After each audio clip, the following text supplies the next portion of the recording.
Hello, friends, and welcome to another episode of Jaipuriya Talks. And it's our pleasure and privilege to have another luminary with us, Mr. Rakesh Seth. Welcome to this episode, sir. Thank you. Thank you. So, let me introduce him to all of you. Mr. Rakesh Seth is the Chief Mentor, People, Performance, and Productivity organizational design and development. He has been an educator, author. He has been the ex-CHRO of TATAs, SHRIRAMs, THAPARs, ANANDs, ACC-EVEREST, and LLOYD. He has over 35 years of corporate, academic, management, consulting, and training experience. He has been visiting various top-notch schools and universities to teach various courses in HR. Few of them are SPJN, TAPMI, IIFT, IMT Ghaziabad, and several universities. He has also authored two wonderful books, and I request you guys to check out these books on Amazon. They are readily available, and they are a must-read for every business executive and a business student. The books are The Ambitious Executive, and the second book is Every Management Should Know HR. So, thank you very much for accepting the invite, sir. Thank you. Since we have just talked about this book, Every Management Should Know HR. So, my first question is also related to the HR domain itself. But before I talk about this question, today itself, there is a social media website, Scoop Whoop, and they have run a kind of satire on HR today. So it was a 9-slide photograph. So there are 9 photographs, and they said the roles for which the HRs are hired. And then you scroll up, you will see all 8 photographs are blank. They are only black images. So in popular culture also, the HR has been satirized and mocked about, and they say that they only make rangoli and nothing else, things like that. So in this context, my first question is also in this context and the dialogue which I have had with so many fellow management faculty as well as students. I've heard people saying that HR is just a support function. It's not a core function of the business. And this perception, I don't know whether this perception has changed or is it changing or will it change. So what are your views on this? Okay, thank you very much for inviting me. At the outset, I would like to take your question and would like to put things in the right perspective, because there are different kinds of thought process, and HR is seen differently in different companies, and to a very large extent it also depends on the HR professional who is manning that function. But based on my understanding and my very long innings in HR, I believe that HR is a very, very strong foundational pillar of the business. Now, to make things clear, let's understand what is business. Now, business is a process of creating a customer who will buy your product and services, and in return will give you a little extra, whatever you have incurred the cost to manufacture that, and he'll give you a little extra, and that little extra will help you to survive in your business. Let's understand that part. Yes, absolutely right. Now business does not run on its own. You see. Business is run by people. And when business is run by people, business is standing on few pillars. Okay, when I say business, that's the product and services of the business are standing on few pillars. And those pillars are: one, the HR, human resources; second is the marketing; and third is the finance. Okay, I consider 3 as the very, very important pillars who will help you to bring revenue into the organizations. Production is also important, but if you do not have a marketing, what is the fun of producing? If you do not have people, what is the fun of producing? So therefore, you can't, produce things on a standalone basis. You have to have the markets. You have to have the money to support that, and you have to have people who will take your products to the customers and will interact with them, and in turn, the customer will pay. Now, around this, the business works. Every business, like whether it is a manufacturing, it is a platform, or it is a service-oriented IT business, they all revolve around the perspective of revenue and the surplus that it generates for the long-term survival of the business.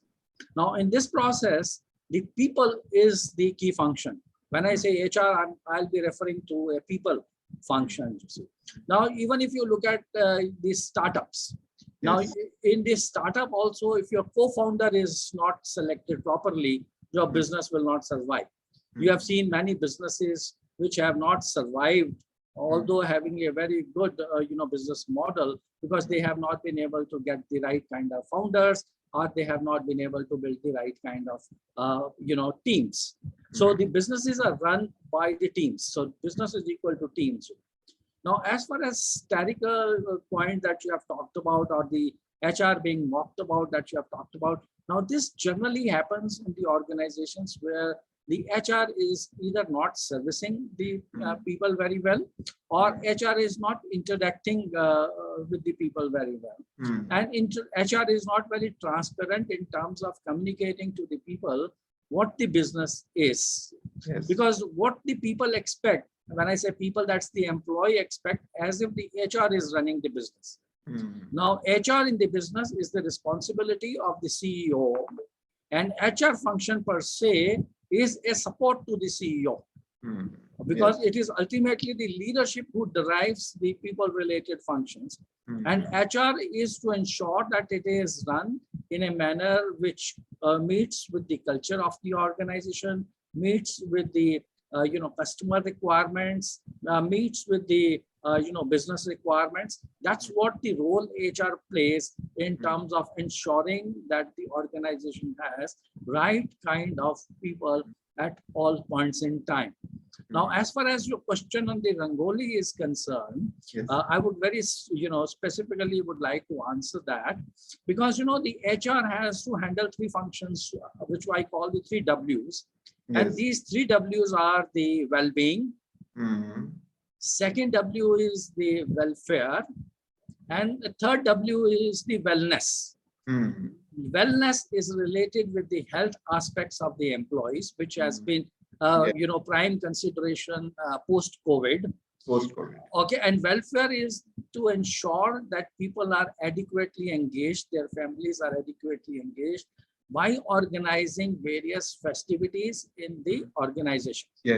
Now, these festivities has to be handled by somebody. Now, HR is identified to handle this business well, because HR has all the information about the people and their families. So therefore, they are able to relate with them well, because HR has all the data. HR is the custodian of the data of the employees.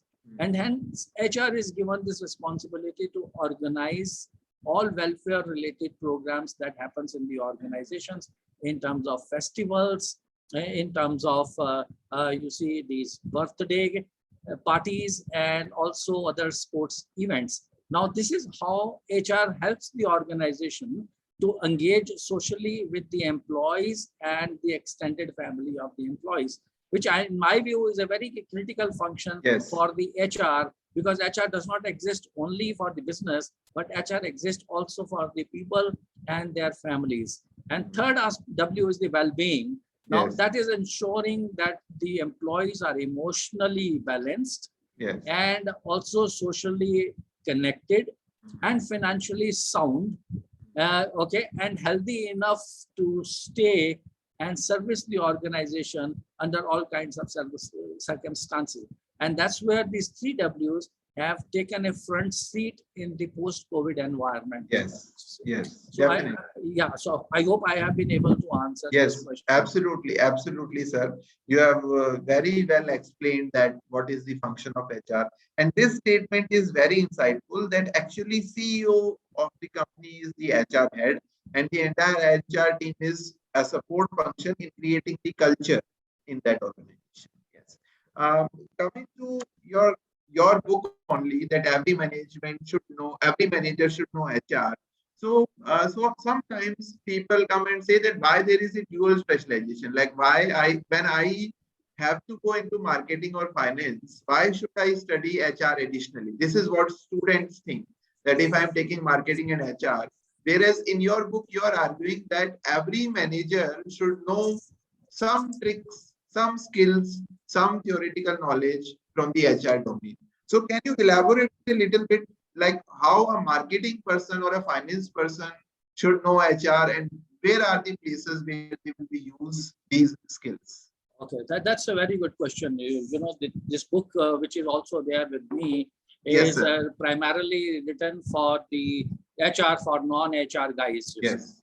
And Yes. when I say the HR for non-HR means that HR, non-HR guys have to play a major role in managing people. For example, let's take the marketing manager. Now, marketing manager has and the sales managers, they have number of people reporting to them. They have to assess their performance from time to time. They also need to identify their training needs. They also need to help the HR function in terms of hiring of the people. So if these guys have the understanding of the HR functions in terms of appraising the performance in a non-biased manner, so they will be able to perform their duties very well, and the conflict can be reduced to a very large extent, which happens in the organizations, especially in other functions. And HR plays the role of a judge or the negotiator whenever there is an interpersonal conflict between the two departments or within the hierarchy in the organizations. So therefore, if the non-HR guys have an understanding of the HR, they will be able to perform their duties more effectively, and in turn will become the better managers. See, so from that perspective, I say that each manager must have a stint in the HR function, because that's going to be the route to the CEO in the future. Even if you look at in the public sector organizations, most of the guys who occupy the CEO positions or chairman managing director positions in the public sectors, they need to have a stint as a HR director in order to understand the nuances of the people, so that they can perform their duties as a leader much more effectively. So this is where we suggest also in the multinational corporations or the Indian corporations, that the route to the CEO is going through this, having a stint of a HR, a CHRO or the HR manager is going to be a must, especially in the post-COVID scenarios, you see, because in the post-COVID, it has come out very well that businesses are managed by the people, businesses are led by the people. And CEO, if he's able to muster and manage people well, a lot of, the challenging things can be handled with much more ease. So therefore, I suggested that each and every manager must know the HR in order to perform their functions well, and in order to become more effective managers in managing their subordinates, managing their peers, and also managing their superiors effectively. You see, it's a people-related areas. It's a people relation. Yes. Good relations, if you are able to build up in the organizations, you are a successful manager. Yes. Yes. Because management today is going to be in a technology era. 50% is going to be relationship. That how well you are able to manage relations, how well you are able to manage service with the other departments, so that your work can be done in the technology. Because the face-to-face interactions are likely to get reduced in the times to come. This is what I believe, and most of the work will be done through the laptops and the digital. And if you have a relationship, a good relationship, your work will be done without having a face-to-face chat also, you see. And that's the power of human resources or function, is that to build a good relations in the organizations. So in this context, when we are saying that every manager should know HR, would it be right, sir, to say that as a person goes up the ladder, he or she will realize that more and more HR functions are getting added up to even a marketing and a finance guy, because they have to build better teams and big teams and things like that. And at initial level, people might not have understood that even a marketing and finance guy needs HR skills. But as they will go up, they will realize that yes, building teams and having people relationships is also a very key component of their job profile. Yeah, you see, you are absolutely right when you say so, because, you see, managing a business means, setting up a cricket field, you see. So as you move up in the hierarchy, you need to put right people at the right place. Yes. And that's where we call the field placement, Yes. If your field placement is good, you will be able to achieve your objectives. If your field placement is not okay, so there will be issues. So this is where we say that as you move up in the hierarchies, you need to know that which guy is to be placed where so your objectives are achieved. And that comes only when you understand human being well, when you understand human relations well, and you understand what the needs of the businesses and the strengths of the people. And so you match up the responsibilities with the strength of the people they bring on the table. So this is where we say it is more of a more and more of a people function, understanding people and deploying people, positioning people in the organizations as you move up in the ladder. Because most of the discussions, they revolve around, who should be pitched where. You see, so that's where the strength of a captain comes in, in the organizations, that's CEO. So next question is, and whatever little I have read and I have understood, we are saying that CEO is the actually CHRO here. We are also saying that in public sector services, one stint as a director HR is required to become the, but in private companies, mostly the chief marketing officers, CMOs and CFOs are like more picked up as the CEOs than the CHROs. So what could be the reason behind this trend, if this is right? And how do you see it is changing or in the foreseeable future due to the pandemic and due to other reasons? Yeah, I must say this is an excellent question and a very, very challenging question. But I will certainly like to answer this question from a little broader perspective. When we talk about, CMO taking the CEO positions, you will invariably notice that the strength of those companies comes from the marketing. For example, let's take the case of FMCG to understand it better.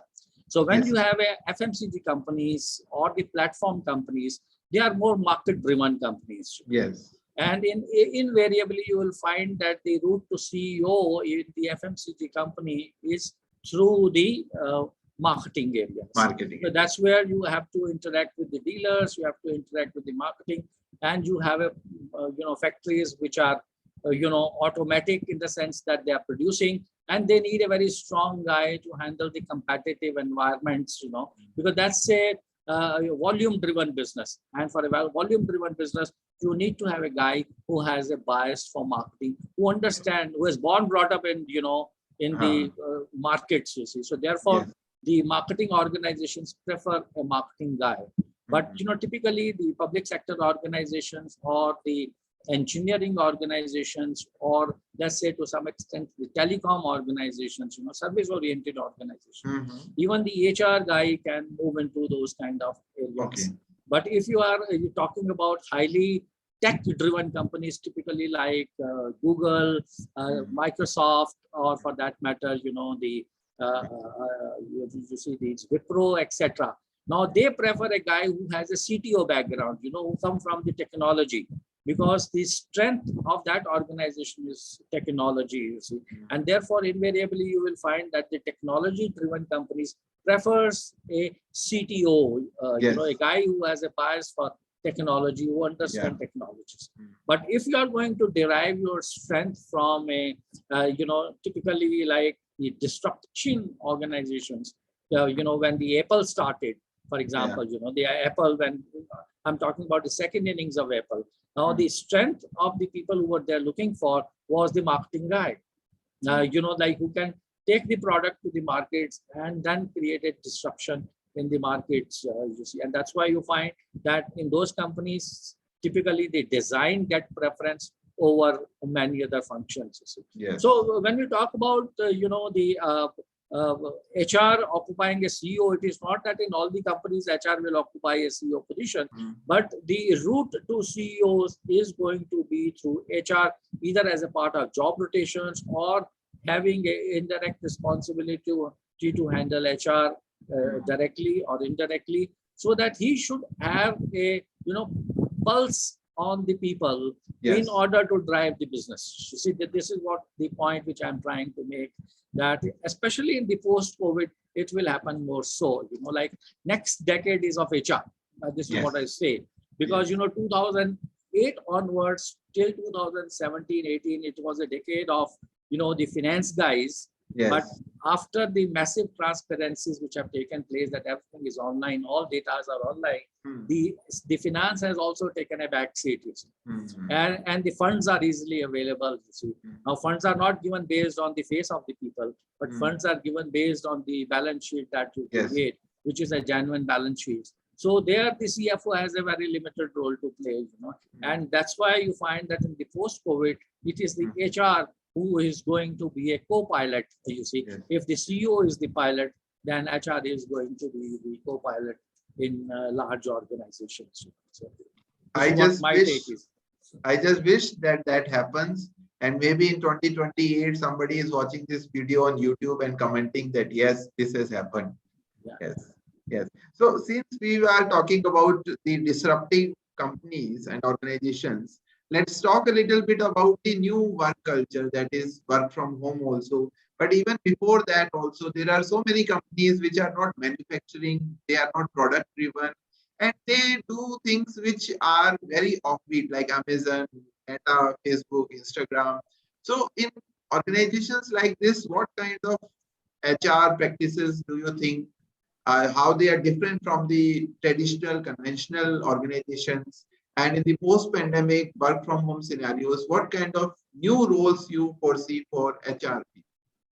Okay, that's a very, very contemporary question which many people are asking, especially around the WFA, WFO, and the WFH. That's work from anywhere, work from home, and work from the office.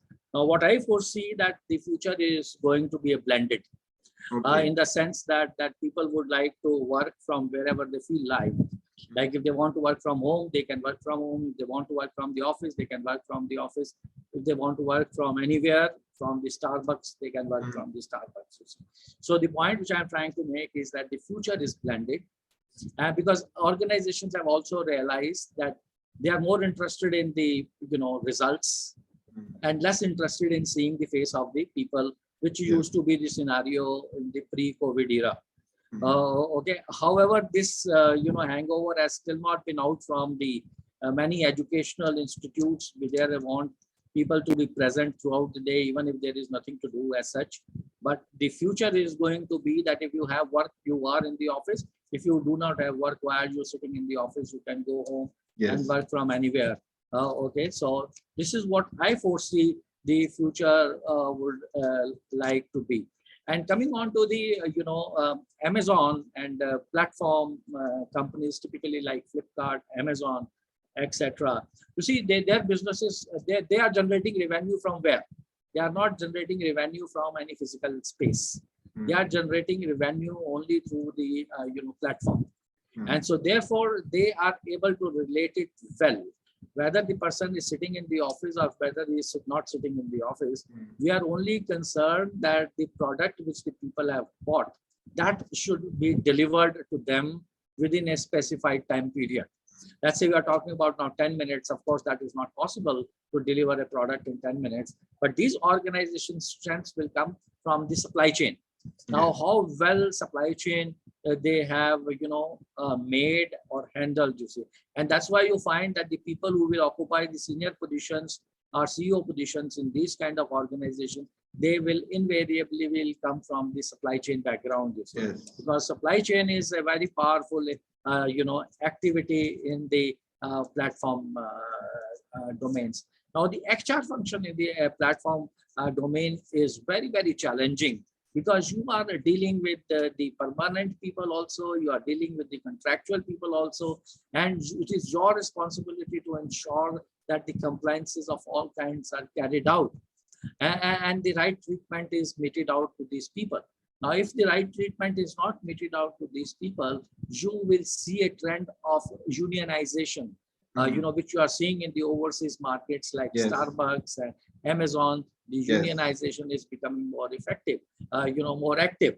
And now same thing will happen in India, because as of now, these companies are, not really tasted the union formation in their organizations. Yes. But if they do high-handedness with these guys, they are likely to get into a trouble. So therefore, they will have to, treat this path very, very carefully. And therefore, they will have to deploy the right kind of HR professionals who understand people, who understand compliances, who understands the benefits to be extended, which are more or less at par, in terms of what kind of work these guys are doing and what kind of work that the permanent guys are doing. And there is not much of a differential in terms of salaries of the contractual workers and the permanent guys who are sitting in the offices. Probably they will have to increasingly look at these areas in the times to come in order to handle the HR effectively. Because I find in typically companies like Uber, Ola, Airbnb, all these platform-driven large organization, Netflix, there is a challenge to handle the people functions. So probably they will have to have a mix of the service-oriented HR function and the compliance-oriented HR functions, because they have a very huge population of the contractual partners in their organizations who need to be looked after, well. So this is my take on the platform. Yes. So one way of handling these challenges is also the HR analytics, which has been the buzzword for quite a few years now, but especially in the work from home and work from anywhere scenario, more and more people are talking about HR analytics. So what is HR analytics first of all, and what do you see how it is going to contribute in overcoming these challenges which these platform-based companies and all other companies in the post-pandemic scenario are facing? Okay, this is a good question, because I have also taught HR analytics in various B schools. And I have also written about HR analytics in my book way back in 2016. I also wrote an article on HR analytics, that how this function will get shaped in the times to come. Because when we talk about HR analytics, some people get confused. Some people think that it is a research, some people think it is a data, and some people think that it is the analysis.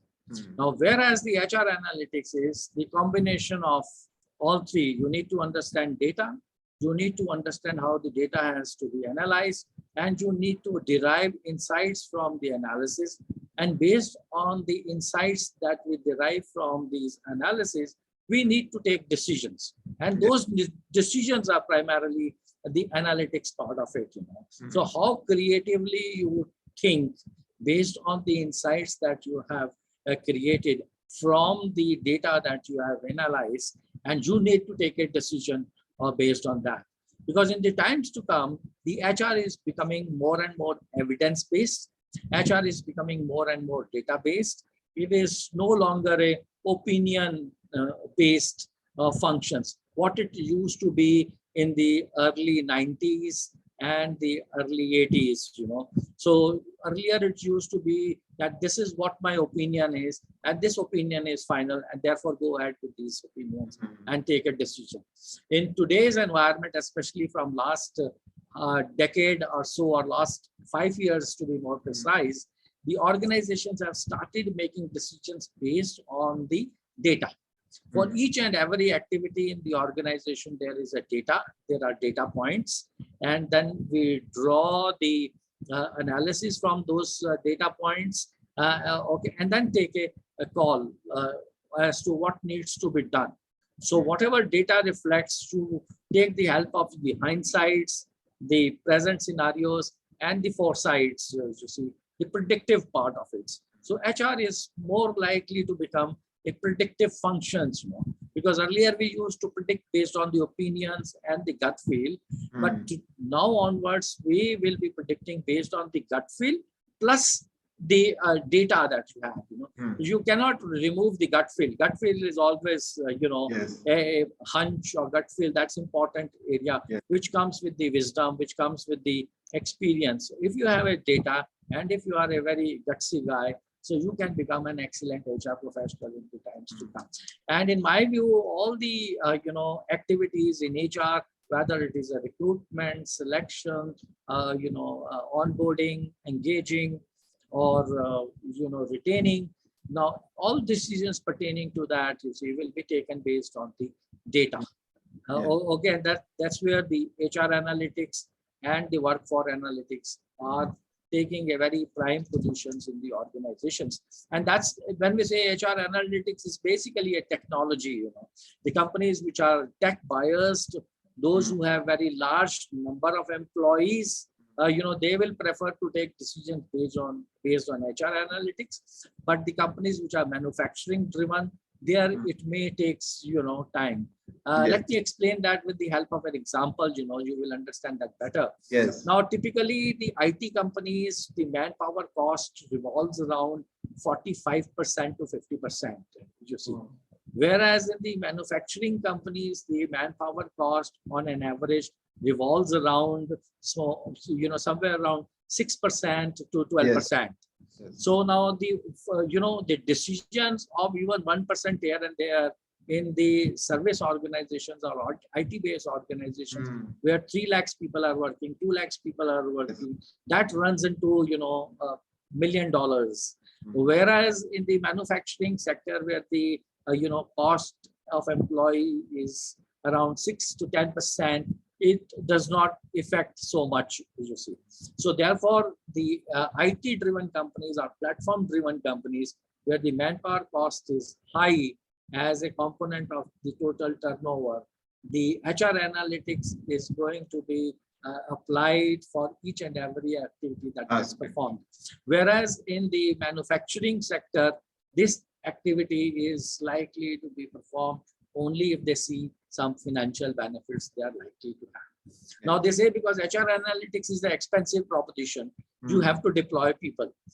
Unless and until you see very clear-cut relationship in terms of the financial benefits, the HR analytics will not be applied. But HR analytics will be applied only when they see some significant, the financial benefits to the organization. And this is what you find HR analytics being discussed so much in the IT-driven companies, typically like, the Googles, Microsoft, TCS, Infosys, Wipro, Accenture, Cognizant, the manpower biased organizations where the manpower numbers are very high, even 1%, 2% runs into millions, So for there, each and every decision has to be database because they have to, and they are answerable to the boards, and board, when you are answerable to the boards, you can't make decisions based on the opinions. You have to make decisions based on the facts. And that's where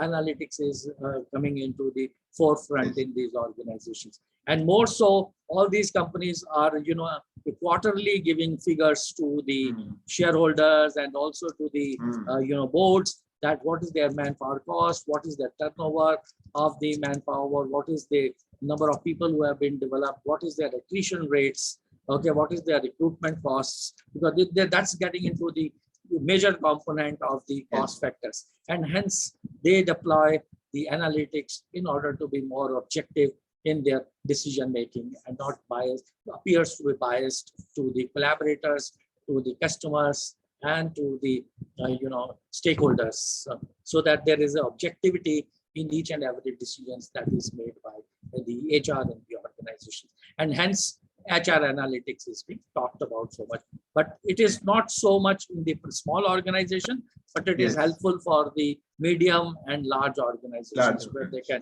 do the cost benefit analysis. Like if I'm incurring this much of a money, I'm likely to get return by deploying this project in the organizations. And they can see that very significant changes in the organizations based on the HR analytics projects. Yes, definitely. So HR analytics is going to be the future, especially for service-based and IT-based industries, which have a large, huge number of employees there. Manpower-intensive organizations. Yes. So my final question to you is this, that what message or what techniques would you like to suggest to the students who are studying HR? And generally, when I ask them that, okay, which is your specialization, they generally say marketing and HR or finance and HR. So HR always comes second, Mhm. right? One. And the second, they say, sir, it's too theoretical and we don't know where we will be able to apply all this. So we just study it like a novel and that's it. Okay, So, you see, to a very large extent, it depends on the how HR faculty, is driving this course in the institutes, yes. and what kind of a work they are doing. Mm, Because my own perspective is, of course, there may not be those many jobs in the markets. mm, Because, like, for when we say marketing, we are primarily talking about sales. Because in marketing also we do not have those many jobs, because that's yes. also the staff functions. But the Mm, sales being a line functions, we find a lot of jobs there. And when we say marketing specialization, it is more of a sales specialization that we talk about. Now in HR, there are not very many job opportunities at this point in time. But I find that in the future, at least at the next 5 years, there are going to be huge opportunities for the HR professionals, because India is going to be a make in India. When yes. India is going to be a make in India, a lot of factories will come up, and a lot of organizations will strengthen their HR departments. The numbers will increase, you see. So therefore, the opportunities for the HR professional exist. Now it is the interest of the HR guys, because what happens is, when you pass out from the institutes, you are in a hurry. You see, you want to do everything overnight. Yes. It doesn't happen. Like, if I want to work in HR, because I can say that with confidence, that whatever is taught in HR, there is not even 5% theory. 95% is practice. Okay. And therefore, it is called a applied side of the organization behavior, or the applied side of the organization design, because it's all 100% application oriented. Yes. Whatever we like, you take the case of, for example, manpower planning. You have to do a manpower planning in the organization. You need to tell them how many people they need, and when do they need. Or you have to hire them, you have to place them, okay, you have to interview them, you have to recruit them. You need to know from where these people will be available, isn't it? So that's a challenging area. Selection, you must know how to select people, how to interview people, and how to do the reference check of the people, how to ensure that the people who is entering the organization, they are healthy. Okay, so the medical treatment, medical test of each and everyone who enters the organization. So my take is that, and this is the one example I have talked about. Yes, it's a wonderful example also. Like, it is 100% practice oriented functions. But it may not. But when I'm junior, I may not be applying 100% of it. I only work as a recruiter.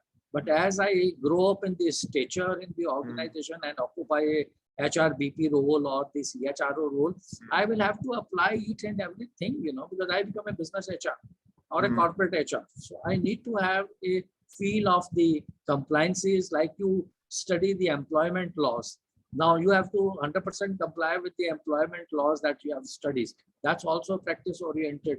So you have to give money to the people. That's the salaries. So you have to study compensation. You have to design the compensations. You have to design the incentives for the people in the organizations, how to motivate them. So that's also practice oriented. Then the organization design. How should I structure my organization? Okay, what should be the responsibility of each and every person in the organization?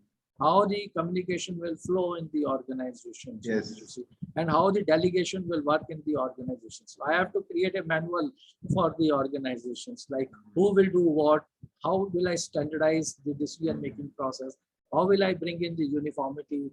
So HR per se, in my view, is the 100% is a application-oriented function. If it may not be first 2 years you are able to apply 100%, but when you are in a CHRO role or in the middle management role, or you are in a startup, you have to apply the 100% of the HR. So therefore, somebody has to explain them. Somebody has to give Yes. them a 2 hours, 3 hours talk, a very comprehensive, take them to the organization, explain to them that how organization is built up, because all the organizations are first created on the paper. And then you create physically those organizations. And that blueprint of that organization is created by none other than the HR guys, because they are the custodian of the HR function of the organization. Like how organization should be designed, how many people do we need to have, how should we handle their welfare, etc., etc. So it's a very, very wide function in my view, which touches the each and every corner of the organization. And hence the HR is gates upon, because since it touches each and every function and it is everywhere in the organization, you see. So if there is a theft, it comes to HR. If there is a, any issues related with the facilities, it comes to HR. If there is no water, HR. If person has to be sacked, HR. If person has to be promoted, HR. If a person has to be recruited, HR. Family is to be invited, HR. Like if I can, give you innumerable examples of that how rich this function is, provided you know how to, play in these functions, because it is not everybody's cup of tea to play in the HR functions, because you find that over a period of time, people who are not, people who do not enjoy meeting or interacting with the people, they will be misfit in the HR function. Yes. Now, if you enjoy meeting people, if you enjoy talking to people, if you enjoy interacting with the strangers, you are a true HR guys. If you are confined only to your room, then you are not a successful HR managers. I still remember my one boss used to tell me that if you are sitting in your cabin 80% of the time as a HR manager, you should be sat the next very day. You should not be spending more than 20% of your time in your cabin. Okay, 80% of the time you need to be either on the shop floor, interacting with the people, meeting with people, understand what's going on in the organization, what the needs are, how the businesses are running, by being hands-on, not sitting in the chairs. So HR is more action-driven function in the organization. Yes, definitely. Whereas, sir, the perception is that sales, opposite to sales and marketing, HR is a desk job. But the way you have explained it, it's absolutely true that HR is 20% desk job and 80% in the field with the team job, right? So thank you very much, sir. And one very key lesson which I think the listeners and viewers have learned today is that business equals to teams, and teams are created, curated, and taken care of by the HR. So if HR is not there, there is no team, and if there is no team, there is no business. So I hope everybody understands that and looks at HR with a different perspective. If you want to know more about this, you can again go to Amazon and Google. You can search Mr. Rakesh Seth. You can search Every Manager Should Know HR, and you should read this wonderful book. You can connect with him over LinkedIn also. You can write comments over this video also. And thank you very much, sir. Thank you very much for explaining such wonderful concepts with such a wonderful. Thank you very much for giving me the opportunity to share my thoughts. Thank you very much, and all the very best to you in your future endeavors. Thank you.